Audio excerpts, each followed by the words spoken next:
பிடிக்கிறப்ப எல்லாம் என்ன லாக் பண்ணிட்டாங்க. எல்லாம் ஒரு 2-3 பேர் என்ன லாக் பண்ணிட்டாங்க. யாரு? பசங்கன்னா.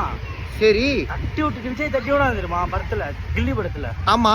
இது மாதிரி தட்டி விட்டு கோடை தட்டுனா அப்படியே. என்னத்த போய் தொட்ட? எந்த கோடை? கபடி நடுவுல கோடு இருக்குமா அது தொடுவாங்கல்ல. கபடியில நடுவுல கோடு இருக்குமா? ஆமா. ஜெயிக்கிறதுக்கு. ஆமா. 4 பேர்த்தையும் ஒத்தால நான் தள்ளி விட்டு தொட்டினா. 4 பேர்த்த ஒத்தால நீ தள்ளி விட்டு வந்து கோட்டை தொட்டியா? என்னடா சொல்ற? எந்த கோட்டை தொட்ட? அந்த 4 பேரை பிடிக்கிறப்ப அங்க பக்கத்திலே இருக்குமே அந்த கோடா? எந்த கோடு? நடுவுல கோடு இருக்கும்ல. நடுவுல. ஆமா, நடுவுல கோடு இருக்கும். வின்னிங் கோடு. வின்னிங் கோட்டை நீ தொட்டியா? என்னடா சொல்ற? ஆமா. ஐயோ, தளபதி விஜய் பண்ணதே அப்படி இருக்குன்னா அப்ப நீ விளாண்டது எவ்வளவு கோளாரா இருந்திருக்கும். எப்படி தாவனா ஒக்கால ஓலி அப்படின்னு போய் தாவி போய் தொட்டியா இல்ல எப்படி இது பண்ண? விஜய் இப்படி எந்திரிப்பா தெரியுமா? ஆமா. கீழ இருந்து எந்திரிச்சு இப்படி தள்ளுவாங்க. ஆமா.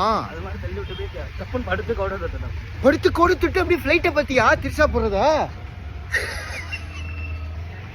ஏன்டா அப்படி இருக்க நீனு? பாருங்க ஃப்ரெண்ட்ஸ், விஜய் மாதிரியே போய் படுத்து கோடு தொட்டு படுத்து மேல பாத்துருக்காங்க வானத்தை. திருஷாவை பாத்தியாடா? விஜய் முன்னாடி தானே பண்ணுவான். மேல பாப்போம் ஃப்ளைட் போறது.